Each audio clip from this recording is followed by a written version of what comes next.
Happy Sunday, everybody! Welcome to our other channel. My name is Scott Middenall, and yes, I'm wearing a scarf. What do you know about it, Lily? How are you doing today, Lil? I love your scarf. Actually, I'm lying. I can't. I don't dislike it, but I'm not sure how I feel about it. But I'm so glad you're wearing it today so we can see what you all think. Yeah, I see Joey. Joey's laughing on the other side as well. Joey, Mr. Third Place, how are you doing over there? You know, I'm doing great over here. Third place is feeling pretty good today. What do you think of the scarf? The scarf is, I don't know. You know, it's whatever you're feeling. If it keeps you warm, it keeps you warm. It's style. So for Joey, it's about function. I personally am not a scarf guy. I've never worn a scarf in my life. I think we should see it on Joe. But yeah, maybe we should. No, okay, so it's really not a scarf. What is it then? To me, they call it an Afghan. I used to think an Afghan was what my grandma made when she knitted together a blanket. That was an Afghan that she gave me, but this is an Afghan. It was gifted to me by some lovely people, and so I thought this is what I would wear for Christmas. That's what I had said, and then Lily gave me crap about it. And so we're gonna allow you to vote online. Should I wear? Because we're gonna be outside for Christmas, and I thought that I would want to or should wear the Afghan. But Lily, your opinion is really no, not at all, right?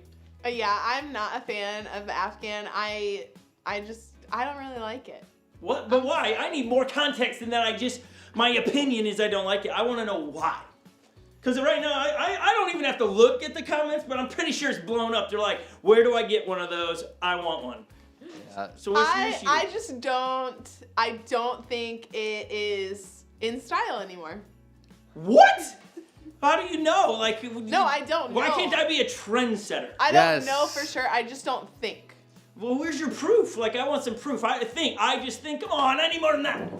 I'm sorry. Okay, you can't give it to me. I can't. Okay. I want to know what the people say. You'll have to read. I'm reading but it was just, I just put it on there just for fun. I'm not really wearing it today. It's like the sneak preview to our Christmas service that we're going to do. So we'll get that right off. Hey, we're so glad you're hanging with us today. We're stoked to be here today to bring you laughter and smile and a little bit of escape. Dan and Jen down in Florida, we do want to say sorry to hear about the loss of one of your chickens.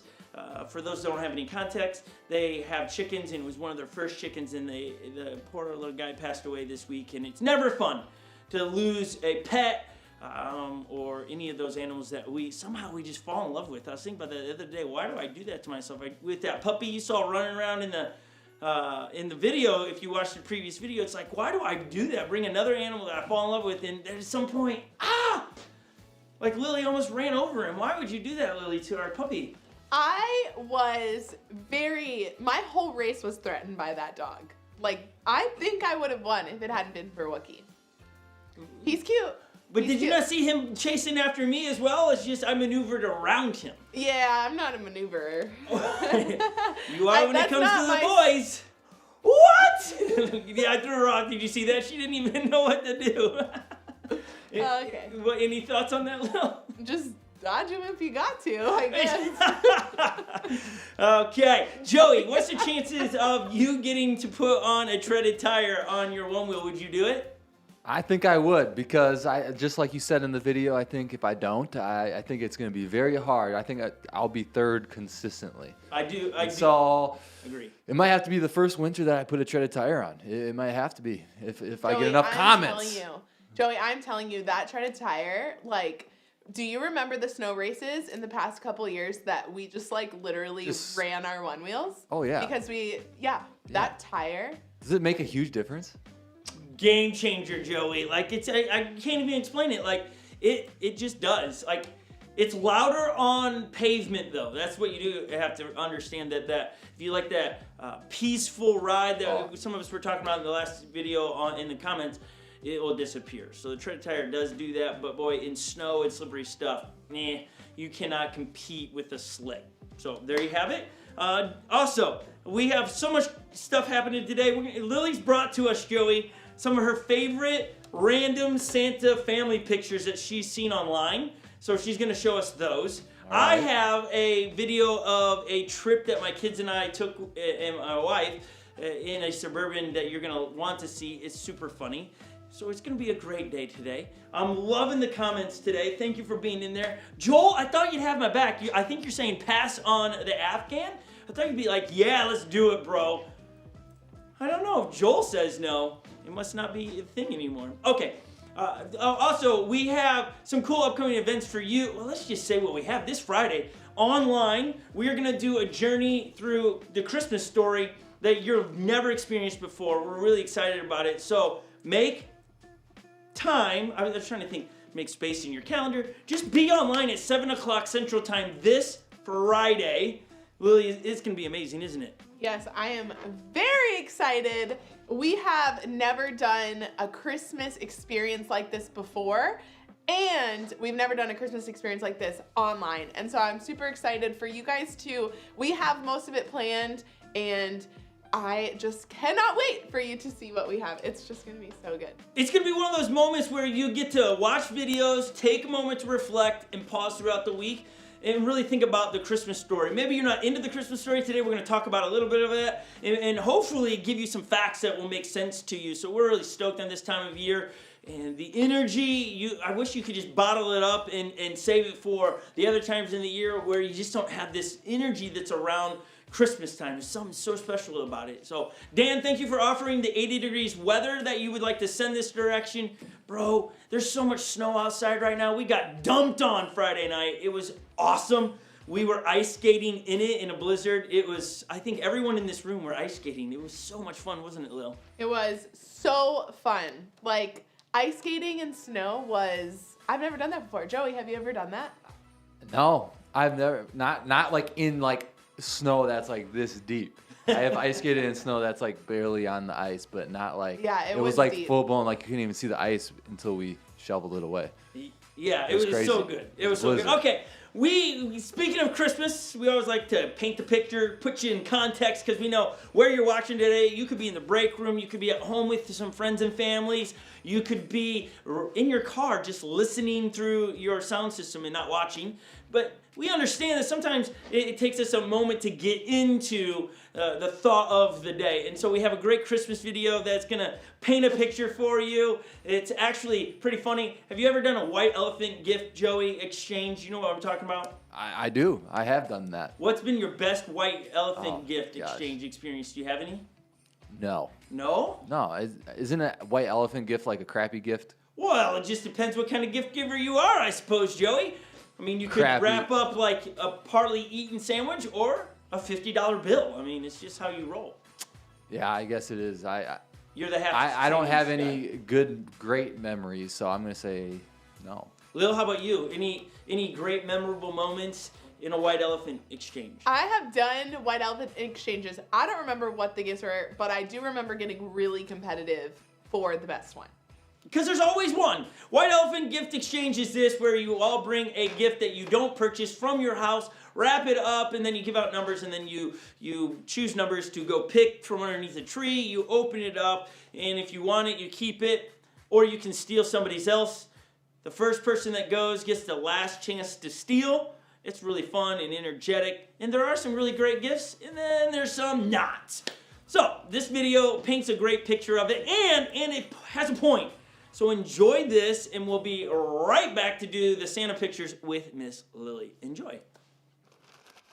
All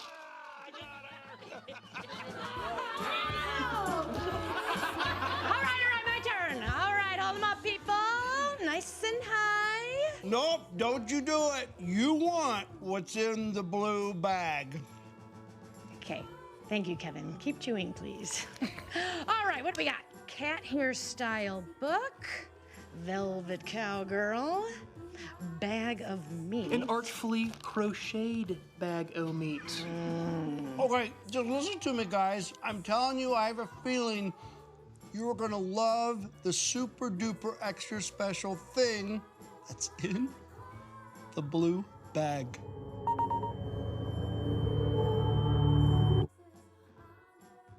Cowgirl, you're coming with me. Oh!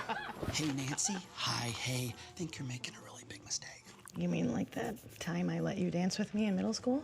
You remember that? Yes. Please pick the blue bag. It'll make Kevin happy. I don't want the blue bag. Okay, thank you for your concern, Kevin. You can move now. Mine. I had the perfect place for that. Okay, what do we got? Please pick something good. Like these fine logs of fully processed meat parts. Blue bag, blue bag, blue bag. Come on, blue bag, blue bag, blue bag. We're not gonna chant for the blue bag? If we chanted for Karen's Bob Ross Chia Pet. That's because everyone loves Bob Ross. You know what? Okay, I'll take the blue bag.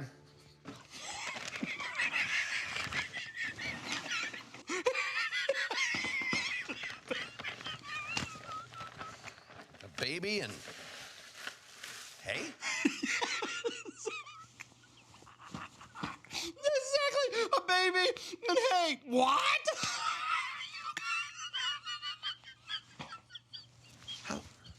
How's this a white elephant gift? How is it not a white elephant gift? A baby and hay. Kevin, did you get this in the Christmas section? How did you know? I mean, of all the places. Oh, hold on. Raise your hand if you want a gift.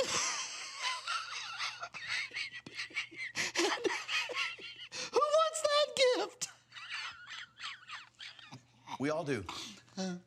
Yeah, I mean, you ask who wants the gift of a baby and hey, I think we all do. Yeah.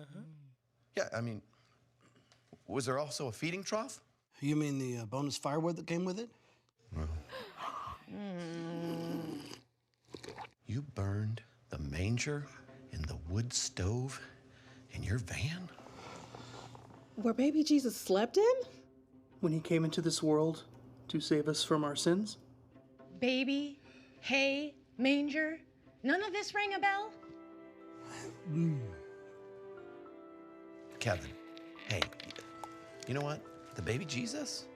Like, he's the original Christmas gift, right? We all want him. But we all need him. Friends, I'm sorry I didn't see it, but now I do. Baby, hay, manger. Yeah. Christmas. Can I have that gift back, please? Oh, no. WWJD. Nancy's right. WWJD. All right, yeah. Share Jesus at Christmas. Merry Christmas. I'll take the meat.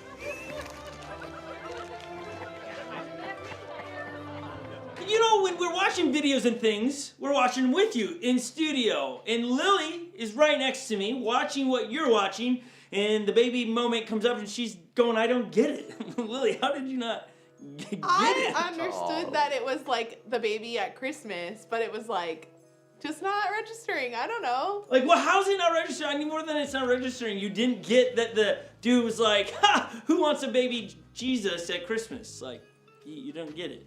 Nothing. No bells going off. No bells. Joey, do you have bells? I got a little bit of bells. No.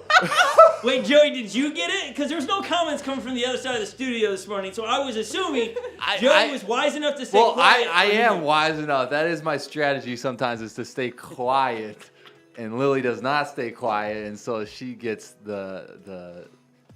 she gets made fun of a little bit. But I think I got it. Yeah. Baby Jesus. Yeah. Like, but all I gotta say is that guy's laugh is very, very contagious. Yes. Yes, that dude played the part so well. I was laughing my heads off as well. So pretty stoked. If we can switch to me as I'm talking, that'd be great, Ryan. Something's going on the tech table, and they're getting distracted. You see Lily waving them down like she was bringing in a helicopter. Man, the things around here, we get caught on camera. Good thing we can play it back and relive the moments all day long. Hey, we have pictures, Lily has brought pictures for us to see, Santa Claus pictures with families. I'm assuming they're like failed pictures with Santa. It's like this. If you don't have kids, Joey, have you taken your family, because this is your first Christmas, right, as a family, right? As Blake turns 1 very soon. Yes, with Blake it is, yes. Have you taken her to sit on Santa's lap yet? We have. And Aww. did it go the way you were picturing it to go? No, I was picturing that she would be crying the whole time and freaking out, but instead she was like mesmerized and she was just looking at Santa Claus's face like if Santa was right here. And just staring at so Santa. Cute. Funny, you say So- mesmerized, but when I see that face, I think she's freaked out. What is Well, this she man might doing have to been me? she might have been freaked out a little bit, but she was not crying for the first, Yes. 30 seconds and then Oh wait, after 30 seconds Well- was she crying? no, okay. but she was definitely like, get me off this guy. Yeah. It is kind of a weird whole experience for children. Here's a stranger. It's kind of weird if you think about it. If you think about it from the kid's perspective, totally weird. Yeah.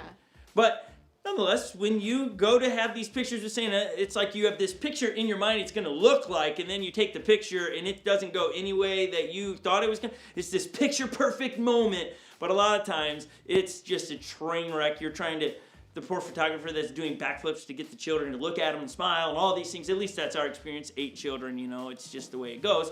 Lily has those moments caught by other families that they put online for our enjoyment. So these are less than picture perfect pictures of families and kids and Santa. Lily, what's the first one for us? Okay, I think we have a few of them loaded up for you guys. So the first one here, if it's in order, somehow a family just decided it would be a great idea to dress up like Santa yes. with Santa. Really confusing for when that kid gets older.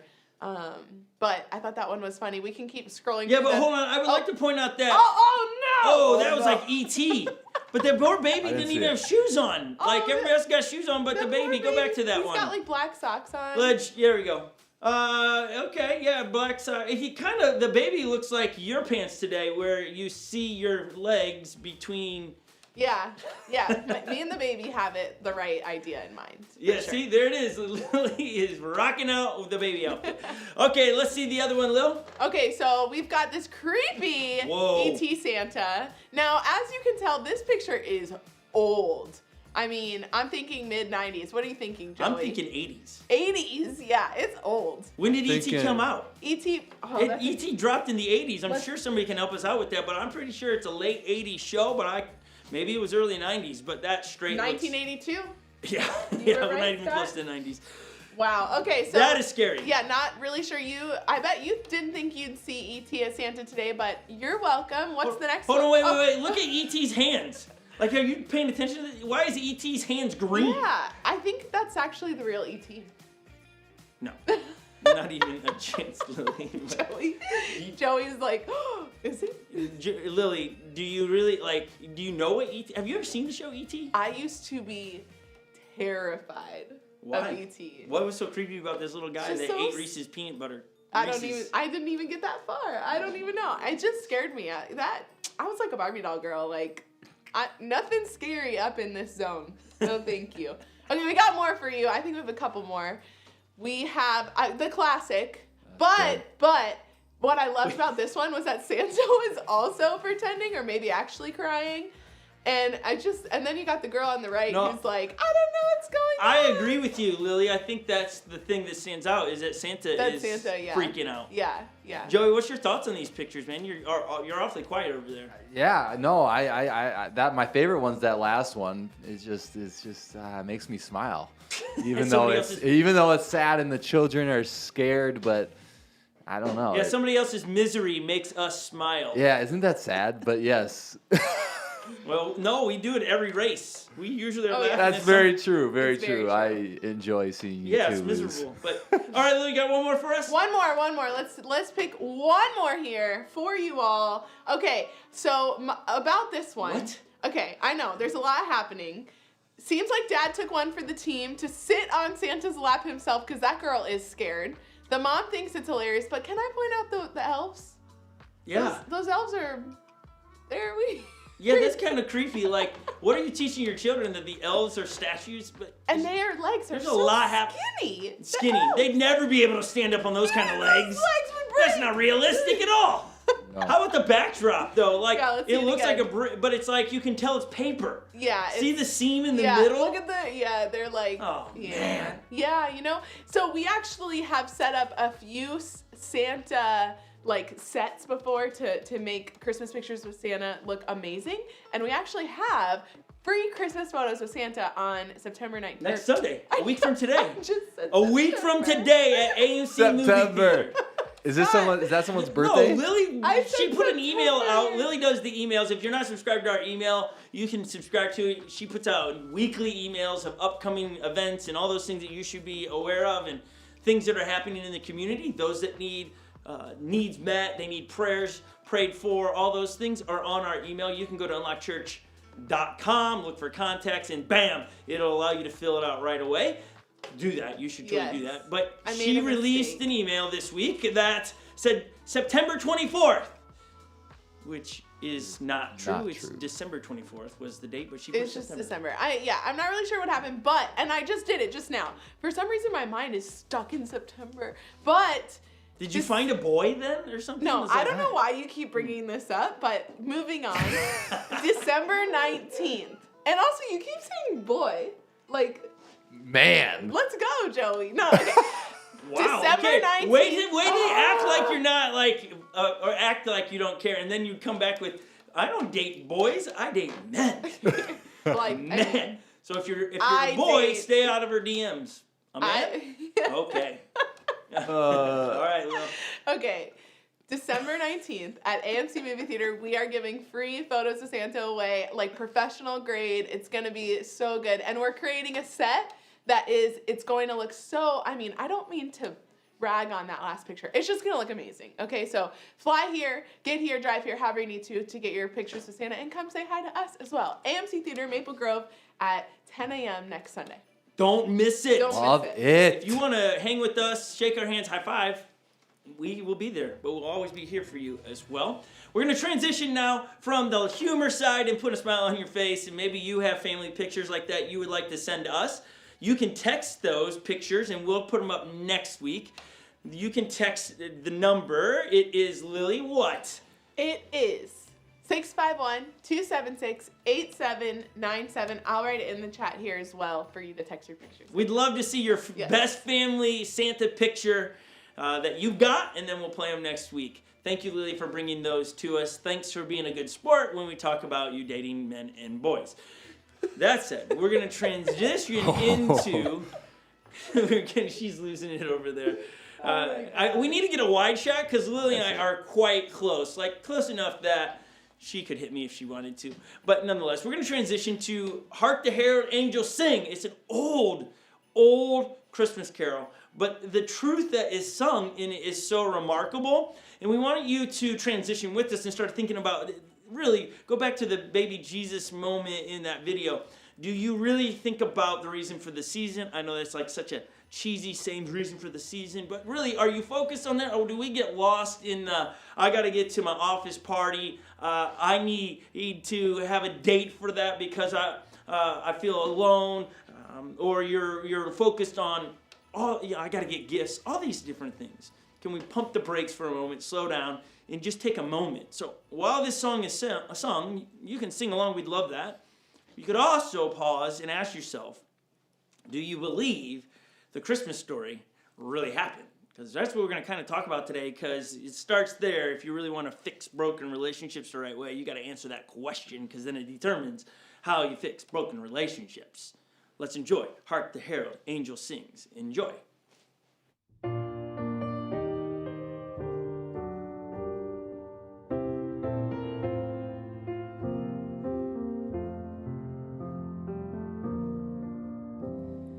Hark the herald angels sing, glory to the newborn King. Peace on earth and mercy mild, God and sinners reconciled. Joyful, all ye nations rise, join the triumph of the skies. With the angelic hosts proclaim, Christ is born in Bethlehem. Hark the herald angels sing, glory to the newborn King. Christ by highest heaven adored, Christ the everlasting Lord.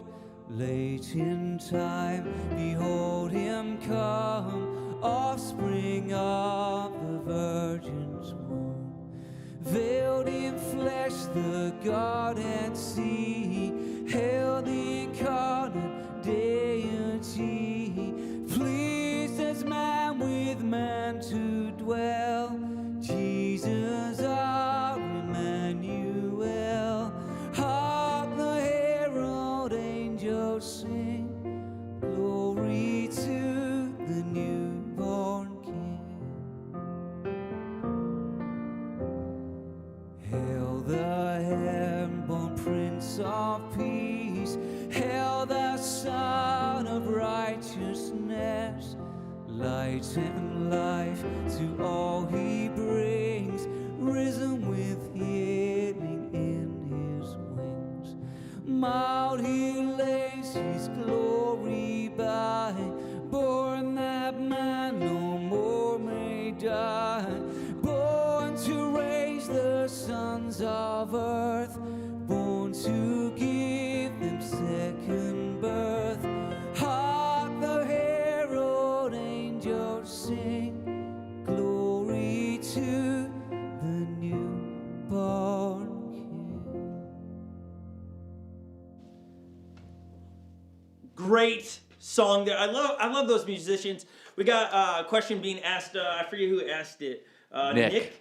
Nick asked, "Are those musicians from our area?" No. However, I know Martin Smith, or know of, I should say. I have filmed a few of his concerts before, and he is from England. He used to be in a band formerly known as Delirious. Great music. Enjoyed their concerts. They put a great show on, and I just had the honor to be able to record them and know their music quite well. And so they allow us to put them online and not to get a strike from YouTube for playing somebody else's stuff. So it's great that they allow us to do that. We're grateful for that.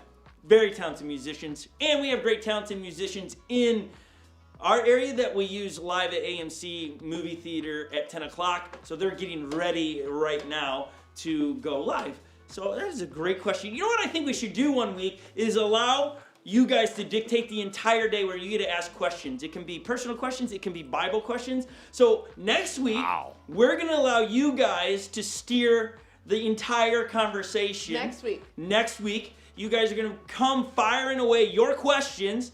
We'll make sure that we post this all over the place. You come firing your questions. It can be about religion. It can be about Jesus. It can be about Christmas. It can be about relationship stuff. It can be personal, like, why do you have 8 children? And then I would have to go to a biology class, so probably don't ask that question. Yikes. But we would love to be able to give you that chance to fire away your questions next week. So come ready, fired up to ask your questions. And you can, even this week, if you'd like to start throwing them our direction, you can DM any of us, and we'll save those questions for next week, okay? So we're pretty stoked on that. As you can hear, they're screaming and cheering all over the place. It's exciting. Okay, let's, we're talking about broken relationships. If you've tuned in the last 2 weeks, we talked about defaults that humans go to. Like, when I am in a broken relationship, we'll use the illustration that Lily and I, after this, we realized now we're in a broken relationship because she didn't like all the dating things I was saying. And so now, or your scarf. Or my scarf. So we're in a broken relationship. See, she's already got a list. Always changing the subject. You know, I mean, we're in trouble, okay? But let's say we're severed. We default to 4 things naturally. Like, without thinking about it. If you don't put guardrails up in these areas, you default to 4 things. If you missed it, we're going to give you them. We've labeled them, and so have psychologists and other people that teach on this topic, the 4 C's, because it's always just a funny way of saying, hey, if you continue to default to these 4 C's, it will blow up your life just like C4 does. It blows up things. So we've been around the office talking about, oh yeah, I'm tapping into the 4 C's right there because we've recognized it more and more. Lily, what are some of the 4 C's? Joey, you're going to finish it off. What she doesn't get, you've got to finish off. We're just going to see how good of students you are around here. Here are the 4 C's, and if you want to help in the chat, you can. Lily, take it away, the 4 C's. Okay, I'm hoping Joey can get the other 2. So here's the first 2, convict and coerce. Coerce. Coerce. Convict, coerce. Yep. Okay. And then the last one is control. The last one? Yeah, and then Force of the four C's. the third one is Oh, I see. I actually think the third one that we've been putting them in order was coerce, I think. I can't even say that Okay, word but properly. we're still Well, missing. I'm saying that because I'm thinking in the back of my head what the other one is. So the other one is, I think it's the one that I was. I don't remember the last one. Control, coerce, convict. Sounds like convict. Convince. Convince. So it's convict or convince, convict, coerce, and control. 4 C's. You tap into those without even thinking in a way to fix the broken relationship. These are our attempt to some form or another reconnect, reconcile, repair, restore, however you want to say the getting back together deal. These are the 4 that we tap into. And we've all talked about our what one we default to the most. But Lily, right? This week in the office, we would both go, oh man, that's the 4 C's. I just tapped, I totally am convincing. There was even a time this week where I knew I was doing it, and I even told the person, I was like, I am controlling you right now because I needed them to try this dessert that really like knocked my whole socks off. And I was like, you have to try it. We can tell you're not wearing socks. Yes, I am. I took his plate and I put the dessert together, and I was like, you must eat this now. So I controlled him. Please tell us, what dessert would this be? It was so good. It was homemade cheesecake. Phenomenal. Please, may I have some more if you're watching? Not sure if you're watching. Just kidding. He's watching. He's at the tech table. He made this homemade cheesecake, and it was money. And then our other friend made homemade cranberry sauce. Like, this is all Thanksgiving leftovers, by the way. She had made cranberry sauce, and I put them together. And it was the best dessert I've ever had. Well done, Stephen, on creating a creation of deliciousness. Okay, sorry, that was so distracting. No, that's great. It couldn't have been more distracting about blowing off socks. You know, it's just the way it is around here. Okay, so the 4 C's, the question to you is, which one of those 4 do you gravitate first? And in order for us to really now understand something big about broken relationships, again, this is all review, trying to help everyone get on the same page, is that you got to understand to start a relationship and maintain a relationship is very easy to do. Now, I understand some people might struggle with it just because your personality, you're a little bit more shy or introverted, which is not a problem. It's just that's the personality you have, and so you're like, I'm a little afraid to start the relationship, but you at least know how to. It's just you're afraid too. But when it comes to broken relationships and we want to restore them or reconcile them, we have no idea how to do that, so we default to what is naturally already there, which is I'm going to control you to get you back to. A lot of us, we try to convict, which we shame people. I did that to Lily the other day in a comical way. I was trying to get her to do something like that she didn't want to do on video, and I was like, if you don't do that, people are going to think you're just such a bad one-wheeler. And then I was like, I'm totally shaming you right now. I'm trying to convict you. I'm playing God, if you will. We do that a lot. Or if you, last year, our Christmas video, I went out onto the end of a rock, and Joey was all afraid about it. He's like scared. Do you remember that, Joey? You're holding onto a tree and so like, scary. Yes. right? I was like, you have absolutely no fear inside of your bones.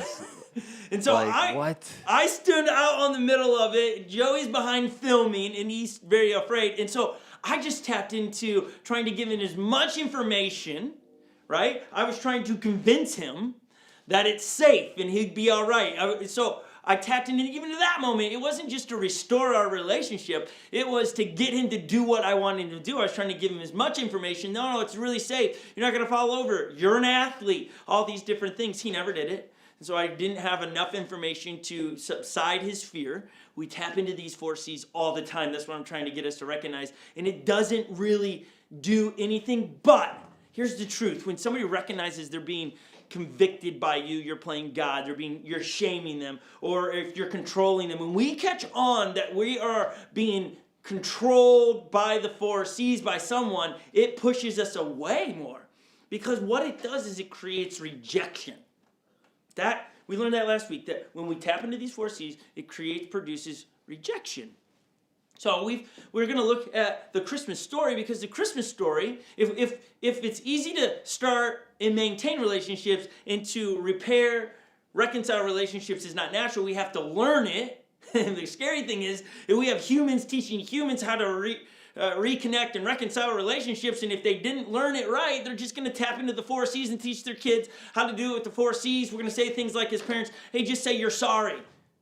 Sorry. And that's not reconciling the relationship. There needs to be the pronoun needs, I'm sorry, the ownership of what I did to create the gap between us. I wronged you, I'm sorry. And then there needs to be a follow-up. How can I make it up to you, realizing that when I create a gap, that it's not just words of I'm sorry, that it's followed with actions of movement in your direction. What can I do? It's not what can we do to get back to, it's what can I do to move in your direction. And that thought, that whole little phrase there, that, man, I hope parents you take for yourself, that when you apologize to somebody, you say it that way, I am sorry, my lovely wife, for what I did. What can I do to make it up to you? That we throw out phrases like, I'm sorry that I offended you. That says most people wouldn't be offended, but you took it wrong, and so it's still on you. That's still a controlling statement. Another kind of like convicting or coercing a little bit is I said I'm sorry. What's your issue? You wouldn't say what's your issue, but when I say I said I'm sorry, I'm saying it's your issue. So I say all that as a refresher. Where do we go to learn how to reconcile relationships? It's the best way, and we just heard it in the song from Martin Smith, is Hark the Herald Angels Sing. There's a line in there that it's God and humans reconciled. God restoring a broken relationship with humanity through Jesus. So we look at that and what took place in there, and then that's how we learn how to reconcile our relationships. Next week, we're going to wrap up this whole thing. Next week, we're going to give you all 3 steps in one big concept, as long as we have time after all your questions.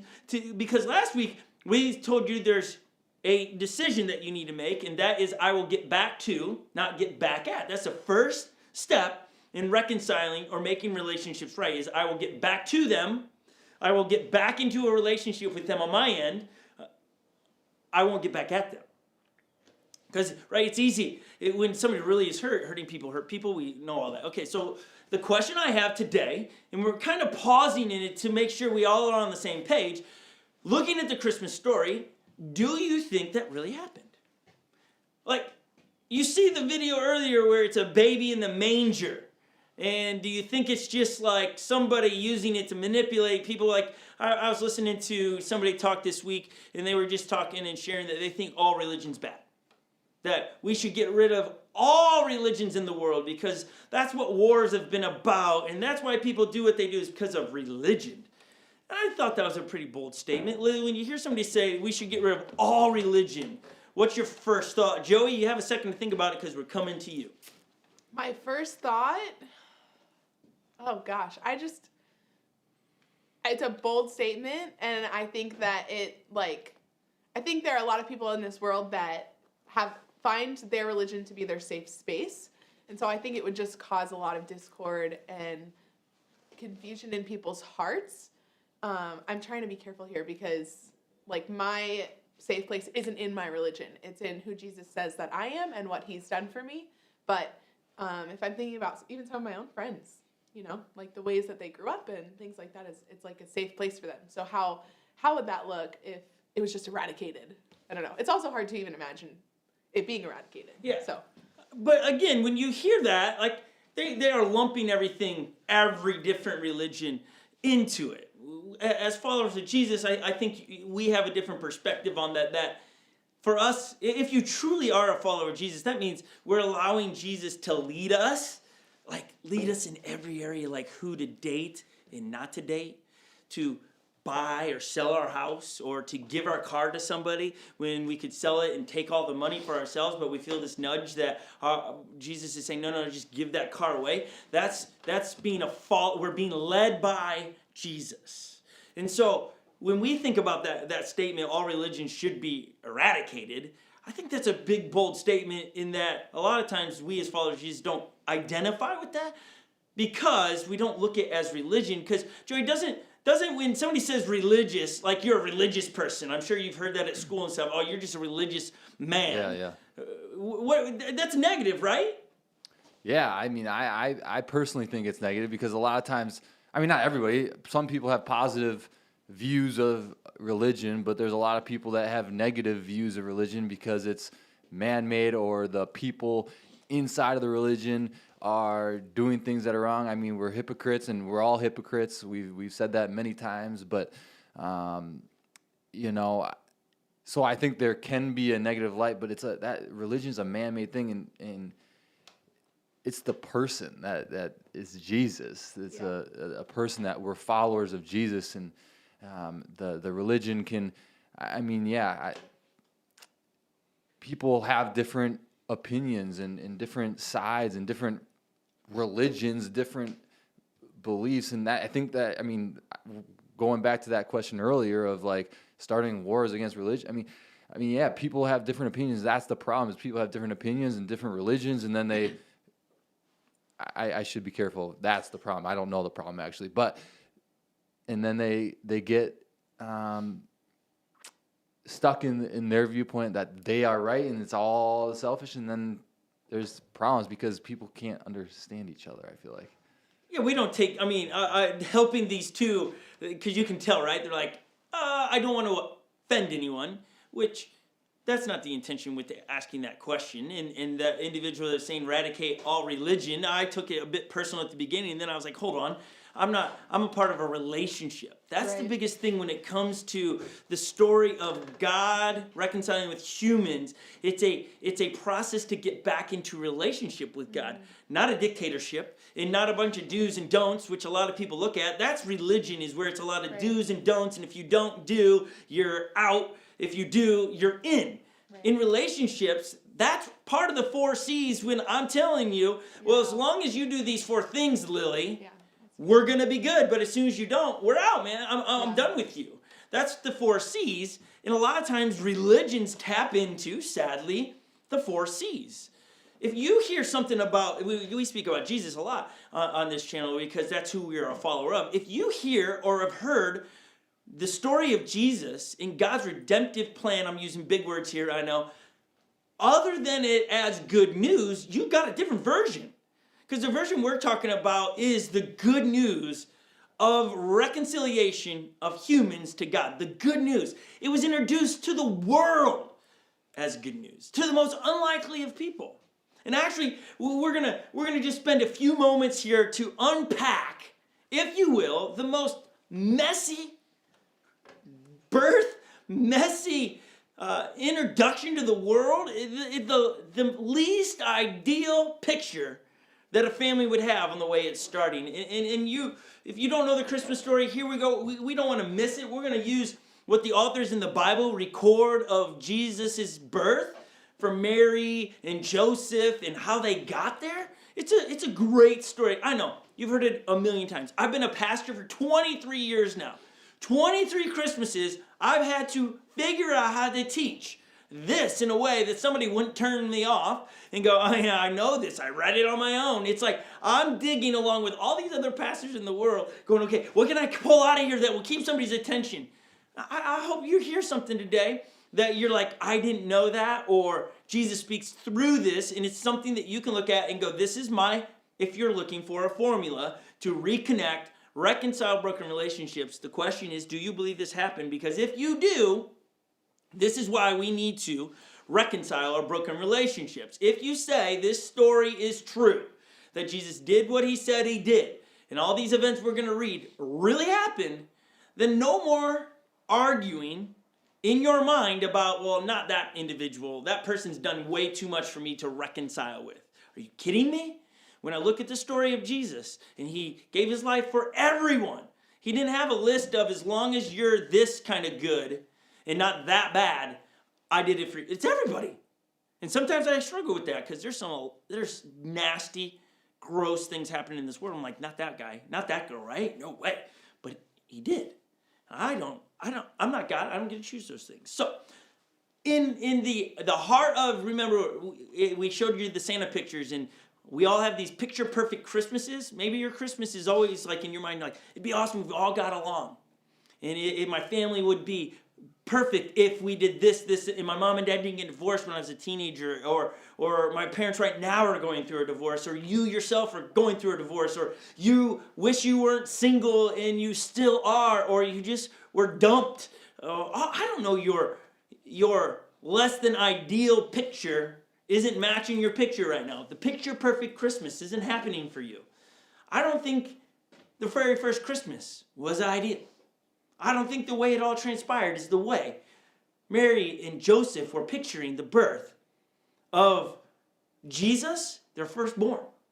Because, I mean, I have 8, so I have some thoughts on, man, when Legend was born, I remember thinking that he's our oldest, this is how it's going to go. And Holly was in labor for over 48 hours. It was a hot mess. We had one time, Holly, I think it was historic. We were out to eat with some friends at an Outback, and Holly's water broke while we were sitting Outback, and we didn't know what to do but finish our meal, because it was like, well, what are we going to do? Like, so we did that, and she had she had contractions, and water was gushing out. Too much information maybe, but it was at dinner table, and we were just eating because it was like number 4, and it's not how you picture it, right? You picture all of that like you see in movies. So when I talk about the pregnancy to delivery having an ideal picture and then it not happening, I think that's what happened to Mary and Joseph. And I want to start in probably the most unlikely spot, telling the Christmas story in Isaiah chapter 7 verse 14. Now Isaiah was a prophet of God, which a prophet was the voice of God who would share future things that God was doing. He spoke through people, and it was a bit of always bringing to a group of people like, hey, if you don't reconcile your relationship with God, then here's where it's going to take you. Here's the consequences in this. And a lot of us are like, that's my problem with religion or with God, there's consequences. Here's the deal. If Lily and I were in an argument, or Joey and I an argument, and we never talk again, what's the consequence? I lose a great friend. So there's always consequences. So let's just not pin God with, oh, he's just a God up there looking to fire his lightning bolt at me. That's not the case. So Isaiah writes down, foretelling the birth of Jesus. Because the Jews, after all, were waiting for their Messiah, who is going to rescue them, going to be their leader. They were, and here's where some details come in Isaiah chapter 7, verse 14. I don't know if we have that verse that we can throw up. Here we go. Therefore, the Lord himself will give you a sign.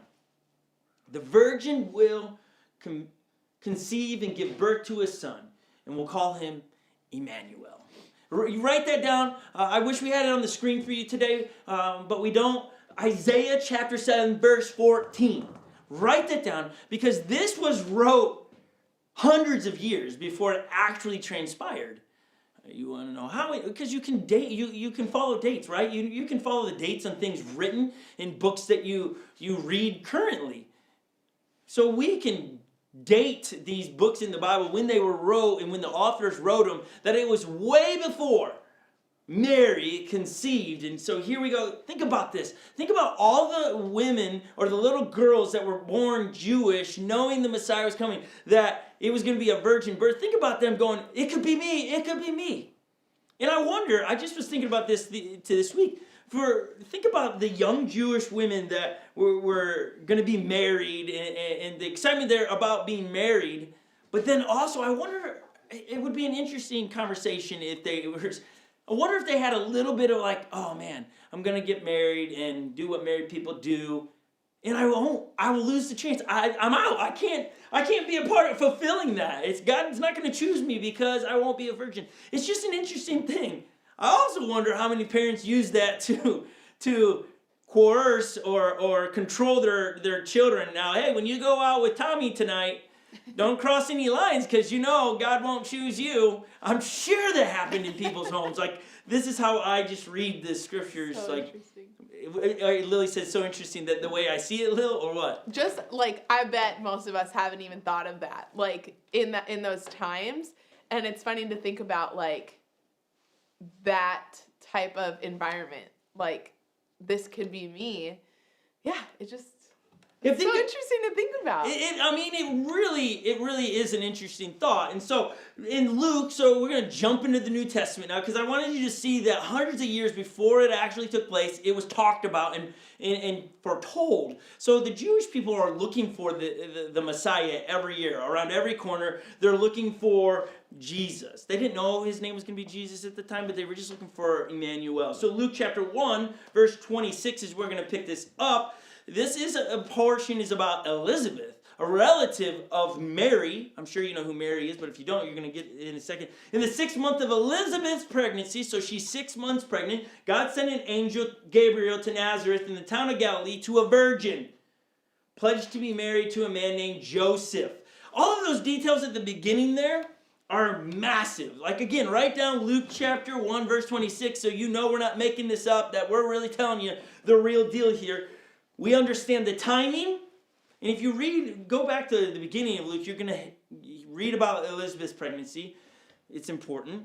God sends an angel Gabriel to Nazareth, so we know the location, in a town of Galilee. These are all kind of ways to fact check this stuff. Okay, is there a city named this? Is there a town called this? How far is it? All these different things.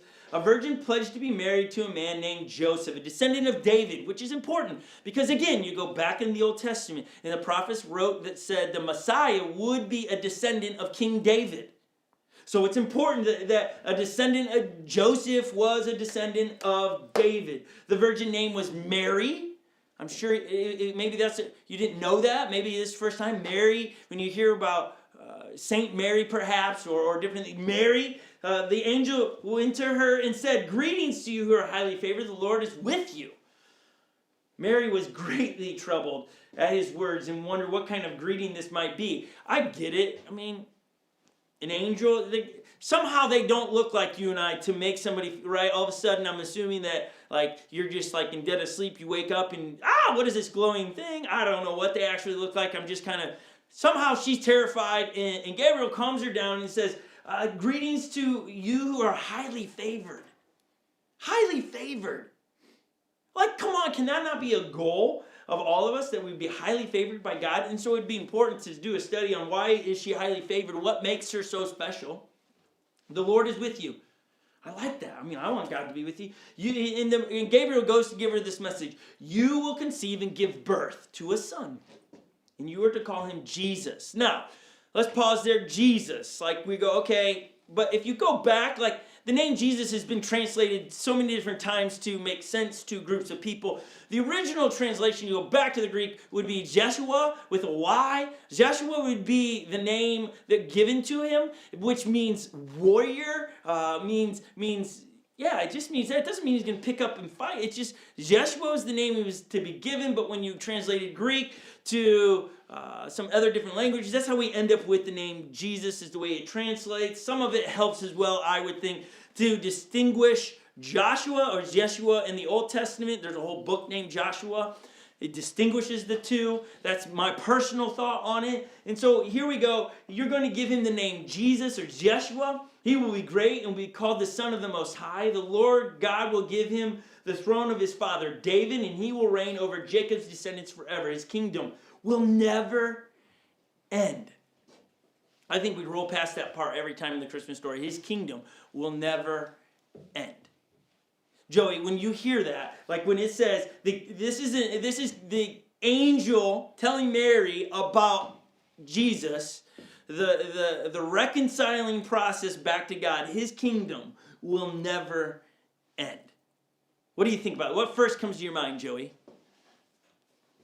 That Jesus is, like, his kingdom will never end. I mean, it's not like there's going to be a new person, new baby savior that's going to be born. It's like his kingdom is forever and ever.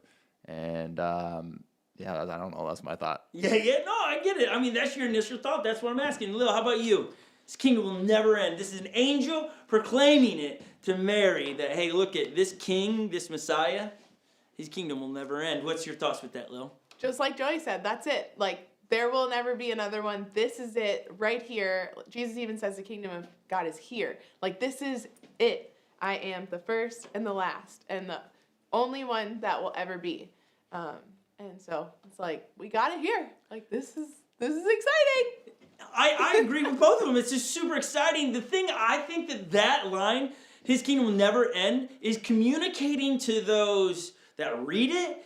And for us, we read over it because we don't have kings. Kingdoms, not a lot of us. Other countries, they do. I understand that. But in those days, the one thing that all kings up until this moment had in common, let's ask Lily and Joey this. Write it in the comments what you think every king had in common up to the point of Jesus. What is it that every king shared, Lily, before Jesus? That they shared? Yeah. Like a successor. Someone came after them. Okay, that's fair. That's fair. How about What'd you, you Joey? say? I said a successor. Can you repeat the question? What is one thing that all kings before Jesus came on the scene, before this moment, what did all kings share up to that moment?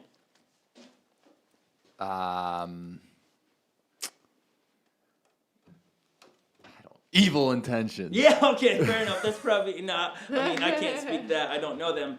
Lily's pretty close, but their kingdom ended. They died. Like, it didn't go on forever. We read about Caesar Augustus, and then he rolls out of there. Around the Jesus story, you have King Herod, and he was king for a long time, but not long enough. His kingdom ended.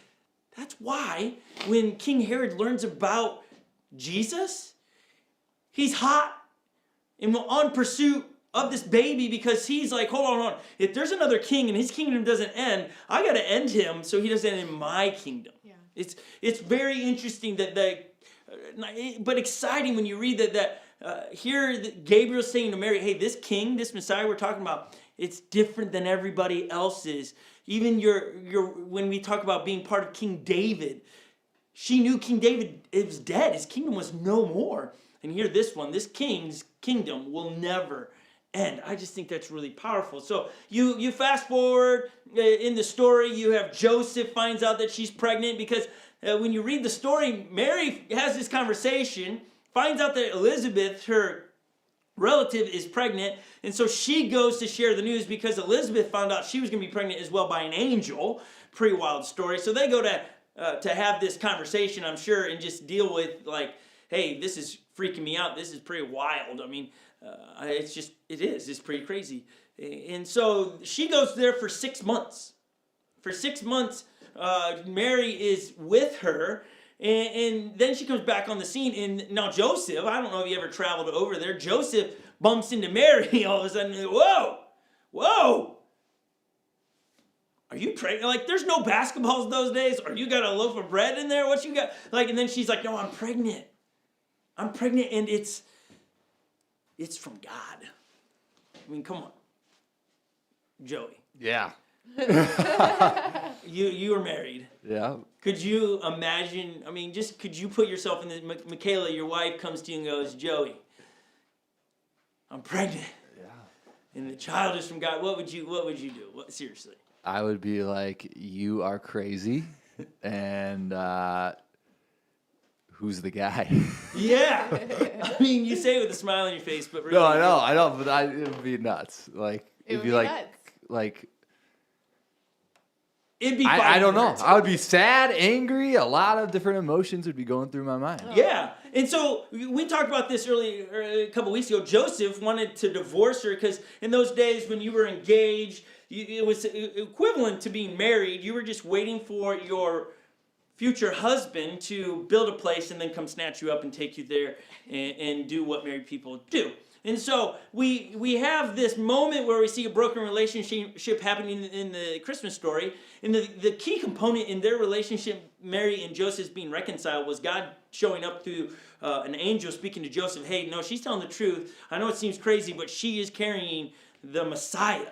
So go ahead and marry her. You're okay. Like that, God convicting Joseph is what made him move back into the direction of Mary. That's one of the key components we all have got to remember. That when God nudges our heart about reconciling a relationship, we move in that direction because we see in the Christmas story Joseph having to do the same thing. Yeah. There isn't an exemption on this. Well, that person's so far in my past, no way, God, you wouldn't mean. God's like, if you believe this story really happened that Jesus did, then yes, we got to follow suit.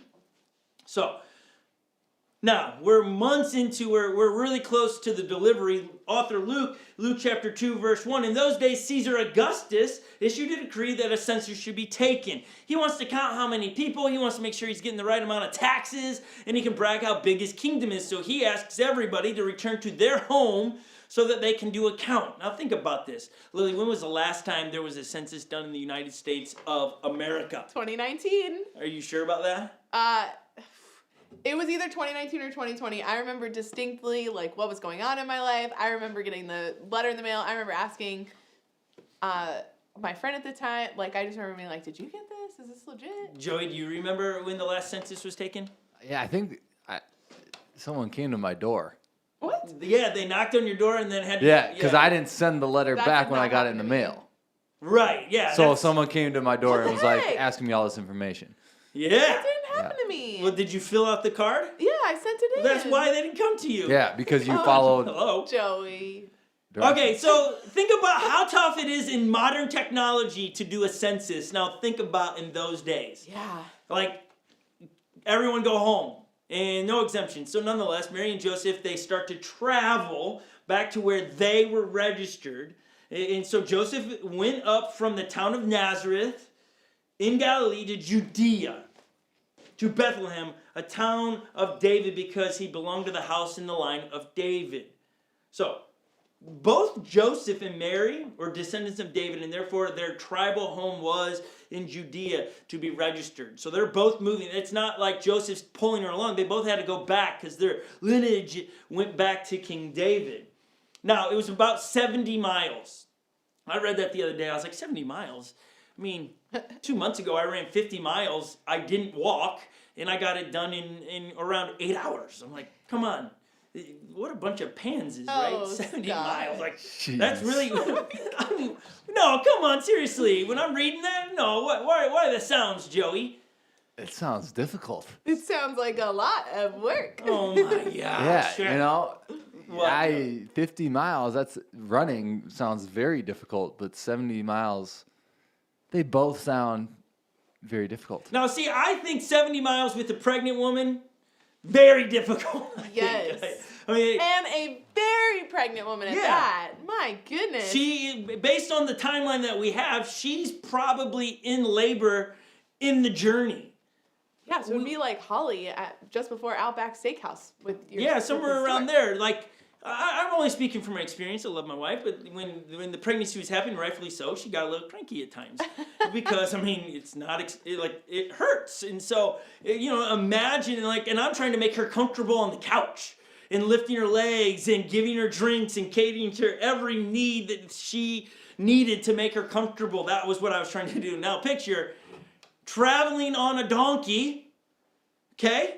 Could you just take a moment and think about that? Sitting on a donkey, the poor woman sitting on a donkey when a baby is trying to come out in the vicinity of where she's sitting on a donkey, okay? Like, come on, how painful is that? And so we have this story unfolding, and I think we picture it like I pictured my run. It was fairly flat. It was rainy and cold, but here's the terrain. Here's a picture of what they were traveling on here to give you the context of what their 70 miles look like here. Let's put it up. There it is. This is Bethlehem. This is what it looked like. Wow. Up and down hills. Dry Rocks. I mean, the donkey's probably stumbling at times. I was gonna say I would roll very an bumpy. ankle. Bumpy, yeah. Think about it. Bumpy Like, ride. Not a lot of shade. no. Yeah. Now, it would be cold at night and hot during the day. It would be miserable conditions at best for a pregnant woman. Was there any comfort there? There was no Holiday Inn sign up. There was nothing. They're just, like, the story is tremendous when you read about this, and she's very, very pregnant. And so, I don't know. Like, an interesting question I'd love to know with Mary and Joseph, did they know the scriptures, the old Jewish scriptures, well enough to know that there was a prophecy given from Micah 5:2 saying that the Messiah, the king, would be born in a town called Bethlehem. And here's where it was wrote in Micah 5:2. Again, I think this is where it makes the power of the entire Bible come in, because you can see it wrote here. This is probably 400 or 500 years before it actually takes place. But you, Bethlehem, though you are small among the clans of Judah, Out of all of you will come from me one who will be ruled over Israel, whose origins are from ancient times. They're talking about, like, this is where I'm going to bring the Messiah in Bethlehem. And I love how you are the smallest among the clans. The story of the King of Kings and the Lord of Lords coming in is not the picture that they were picturing, nor I think we picture. It isn't picture perfect. It sounds really messy and complicated and a lot of personalities in it. It's not ideal. But nor is your friendships and your relationships. And the picture we have, we often don't match that picture, and then we're devastated. And Instagram versus reality kind of proves that, like, what I post pictures on is like doctored up, or I staged everything, versus this is what it really looked like kind of moment. Here we have this story of the King of Kings coming along in just not the ideal conditions. So, Luke chapter 2. He went there to register with Mary, who was pledged to be married and expecting a child. While they were there, the time came for the baby to be born. And she gave birth to her firstborn, a son. She wrapped him in cloths, placed him in a manger because there was no guest rooms available for them. They were in a barn. Maybe you didn't hear me. They gave birth in a barn. That's not how they saw it. You know what I mean? Like, think about it. Like, I wonder how much guilt and shame entered them as the carrier of the good news, Jesus. Yeah. And they're like, oh man, we've already screwed this up. Wow. We're giving birth to the King of Kings in a barn. Come on. Put yourself in that spot. How much they're going to say to themselves, like, I screwed it up already. Yet God's plan was still being unfolded, and I think the way the story went, obviously, is the way God wanted it, but to also show to you and me, God uses imperfect people and situations to do the miraculous, to do the unthinkable. So if you're a hot mess, your family's a hot mess, you're a perfect candidate for God to do something really supernatural. And I think the special thing about Mary and these people that we read in the story, you need to go and read this week on your own Mary's prayer after colliding with the angel. She's like, who am I? I'm a nobody. Like, I can't believe you chose me. She wasn't like, I'm awesome. I'm so perfect. Oh, yeah, this is all my dreams. I'm the best looking. Of course you'd pick me. She didn't say any of those things. And it reveals in her prayer why God chose her. Because her heart was to be a woman after God.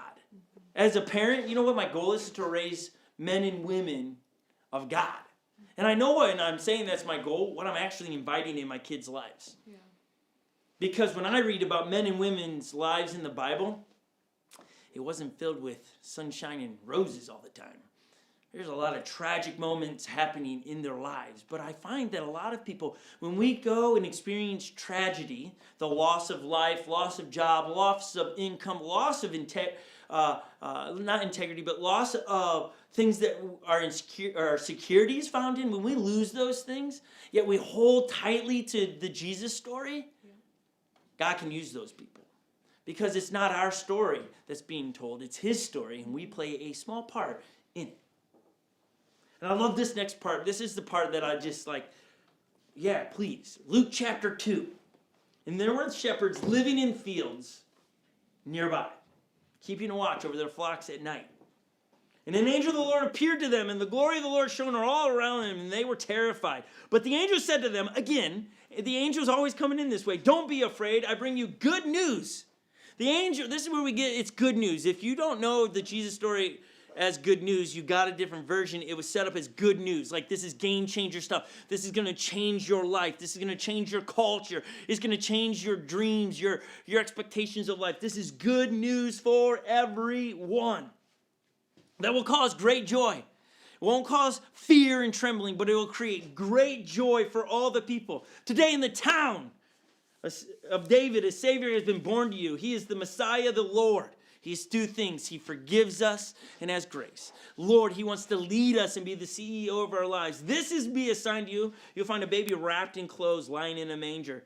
Suddenly, a great company of heavenly hosts appeared with the angel, praising God and saying, glory to God in the highest heavens, and on earth to those whom His favor rests. Now, there's so much that just happened here. But Joey, did you know this? That a great company, a heavenly host appears. Do you know how many that is? A heavenly host. How many do you think that is? Take a stab in the dark here, Joey, of how many you think that is. A heavenly host. Of angels. Like, what are you picturing when you hear that? Ah, man. I'm just going to throw a number out there. Waiting on that number. 1 million? 1 million! That seems feasible. I mean, I like that. That's large, but not too large. It's kind of comprehensible, but not too comprehensible. I mean, I've never seen 1 million of something to know that that's 1 million, to be a guess.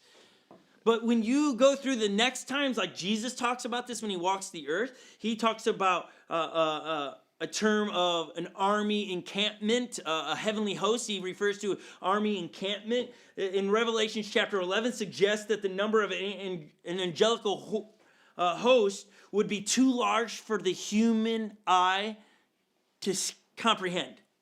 Like, to even fathom. The human mind can't even fathom how many it was. So you say 1 million, and that's comprehensible. You go to 1 trillion, and we can go, that's measurable. So it's more than, what's that math term? Pi, is it? Pi. It just goes on forever.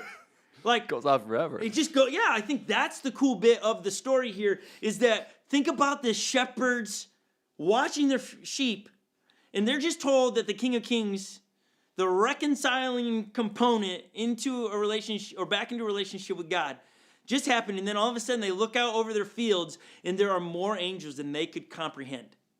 Like, are you picturing that yet? Joey, how about you? Are you picturing that yet? Like, do you have that imagery in your mind? Like, just this fields of, like, what you just saw. Can we put the Bethlehem picture back up, okay?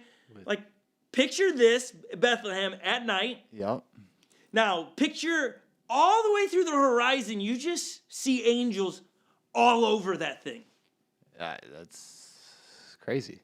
I mean, it's wild to picture it so that wild. way. Like, that's how the good news was announced, was this just massive moment to the most unlikely people again, shepherds. I don't think many boys or little girls were growing up going, I want to be a shepherd. Yes, that's the best job ever. That's what I want to do. There's jobs in America that I don't think little kids dream about doing. And I'm not going to list them in case that's what you do. I don't want to offend you. But we know that. No, they're not growing up. I want to do it. And so the most unlikely people, God announces the reconciliation of humanity through the most lowliest of people. It wasn't the rock stars. It wasn't the famous people. I mean, seriously, if you want to get your product noticed these days, what do you see all the time? Look at all these Christmas commercials. You get celebrities to try your product. You leverage the celebrities to talk to their following to tell the message. Well, in those days, shepherds didn't have a following. They were followed by only sheep. But this is where the good news was announced. I think it's crazy. Luke chapter 2, when the angels had left them and gone into heaven, the shepherds said to one another, let's go to Bethlehem and see this thing that has happened, which the Lord has told us about. So they hurried off and found Mary and Joseph and the baby who was lying in a manger. When they had seen him, they spread the word concerning what had been told to them about this child. And all who heard it were amazed at what the shepherds said to them. And Mary, this is cool. This is a cool insight of Mary. And Mary treasured up all these things and pondered them in her heart. Why me? What's God up to? God is up to is reconciling, reconnecting to humanity because we are separated from our wrongdoings, the lies we tell, the sins we have. God's like, I want to be in relationship with people. I don't want them in a religion. I want them in a relationship. And the shepherds returned, glorifying and praising God for all the things they had heard and seen, which were just as they had been told. On the 8th day, when it was time to circumcise the child, he was named Jesus, or Yeshua, the name the angel had given him before he was conceived. And there you have it. Now the story goes on of a couple of years later, or months later, the Magi come in. Did you know this? It wasn't until 300 years afterwards they started being called the kings or wise men because of a song, because it was marketable then. But it was Magi. It was these guys that studied the stars. And they saw that night when Jesus was born a star. And they're searching the stars to find out what the gods were saying. And they had studied the Jewish scriptures and knew that there was to be this Messiah, the King of Kings, to be born. A king that his kingdom would never end. And so they went on the hunt. And they figured if this is, because everything pointed to in the Old Testament, that this would be the Messiah. Where would a king go? If a king's going to come into the earth and blow this thing up, well, he'd be in Jerusalem.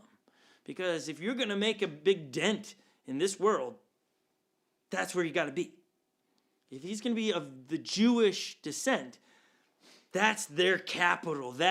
So they journeyed, and we say 3, and we get 3 from the amount of gifts that were given underneath the tree. There were probably 20 to 30 wise men or magi's traveling, and they go to King Herod, and they go, have you heard of the King of Kings being born? And he hadn't. And they come into Jerusalem, and there's no festive going on that our Messiah is here, let's celebrate. There's no party going on. Probably to the Magi's like, wonder, what? Did we get this wrong? And so King Herod now concerned, wait, a king of kings whose kingdom doesn't end? How old do you think he is? And they begin to tell, well, based on what we saw in the stars, 1 to 3 years old.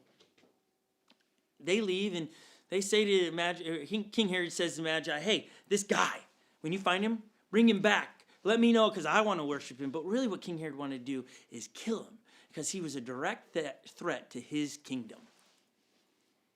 Because he knew his kingdom was foretold to never end. That means he would take over King Herod's kingdom. And so the Magi leave.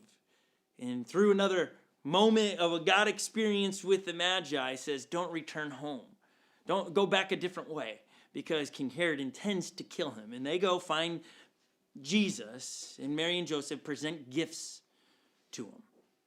Now I pose this question as we wrap this up. Jesus came and was announced in the most unlikely way, which gives so much excitement to me, because I understand I'm a nobody, what God can do with me to change the world. And that it was announced as good news, which excites me, that I need to make sure I'm always telling people about this good news. But the question I'm always pondering at the end of this is when his kingdom, Jesus' kingdom, is to last forever. And King Herod had an encounter with that. King Herod has the same option that you and I have in this very moment. Whose kingdom are you after? Your legacy or Jesus' legacy?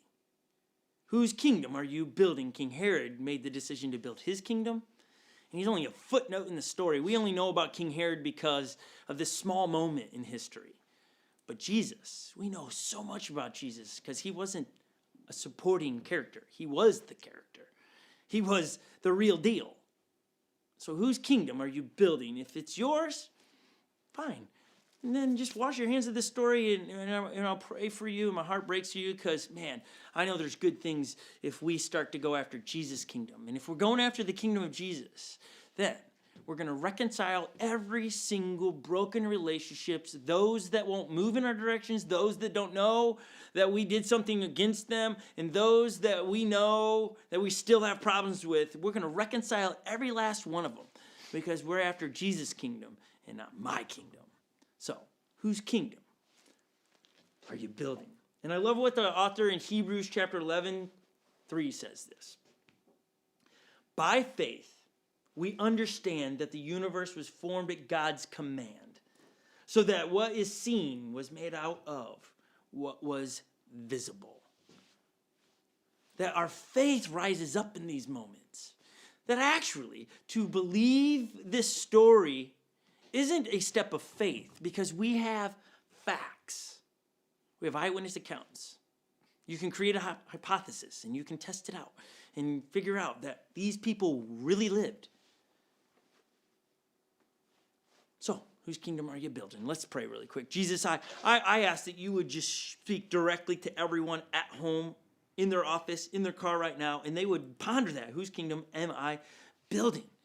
And that they would feel your conviction, your nudge to reconcile first their relationship with you, that they would accept you, that they would believe this story, and that we would confess the things we've done wrong and become in a relationship with you again. That we would reconcile a relationship with you first, and then turn around and look at all the broken ones and say, I got to do something.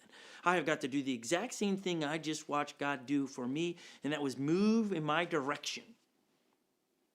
So, as we are reminded through the Christmas story of so many great things, may this excite us today. And may it change the rest of this Christmas season for us forever. In your name, amen.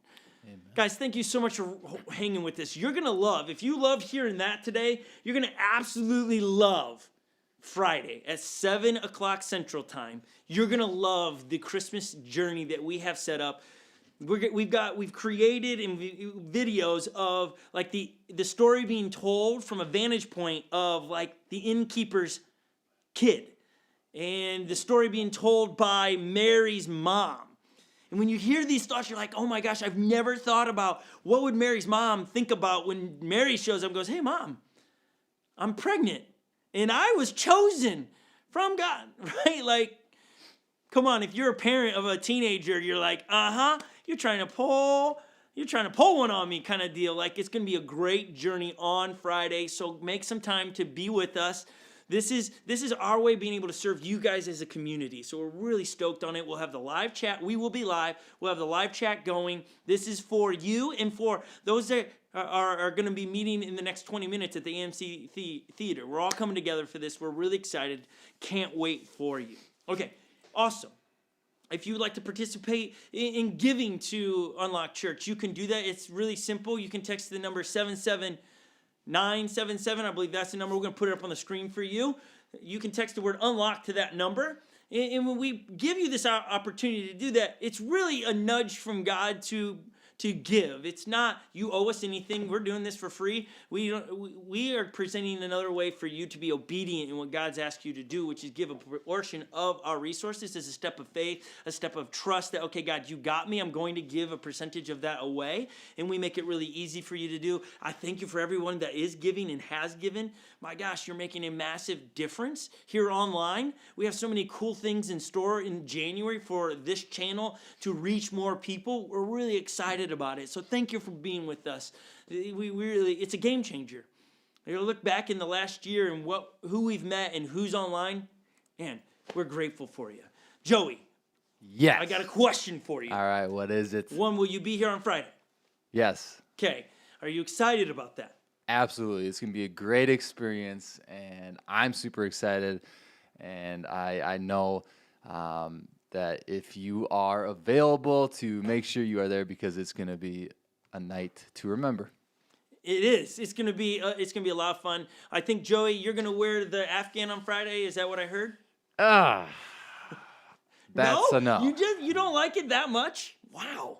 No, I mean, I'll put it on. I'll try it on. Okay, so Friday he'll wear the Afghan. Guys, Yeah. That said, we got to roll to AMC Theater. We would love to have you. If you're close, come hang with us today. Those that call this home online will be here next week. Please come ready with a question. We'd love to be able to field your questions next week. We absolutely love every one of you. It's our privilege and honor to do this every week with you. Thanks for calling this home.